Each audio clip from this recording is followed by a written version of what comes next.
চুপি চুপি আপনার কিডনি নষ্টর দিকে চলে যাচ্ছে, আপনি কিন্তু টেরই পাচ্ছেন না। এই চারটি ছোট ছোট অভ্যাস, এই চারটি ছোট ছোট অভ্যাসের জন্য ধীরে ধীরে আপনার কিডনি অকেজো হয়ে যাচ্ছে। কি চারটি অভ্যাস জেনে নিন।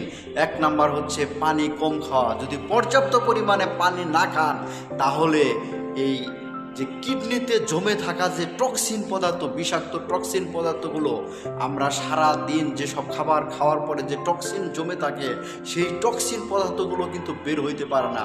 তার পর্যাপ্ত পরিমাণ পানি না খেলে এই টক্সিন পদার্থগুলো জমে কিডনি অকেজো করে ফেলে। পর্যাপ্ত পরিমাণ পানি খান, কিডনিকে সুস্থ রাখুন। 2 নাম্বার কারণ যেটা হচ্ছে যে ঘন ঘন পেন কিলার খাওয়া। পিঠে ব্যথা, মাথা ব্যথা, হাঁটুতে ব্যথা, কোমরে ব্যথা, যে কোনো ব্যথা হলেই যে ফার্মেসিতে যে আপনি এই ঘন ঘন পেন কিলার খাচ্ছেন, আপনার নিজের ক্ষতি নিজে করছেন। ঘন ঘন পেন কিলার খেলে আপনার কিডনির 12টা বাজিয়ে দিচ্ছেন।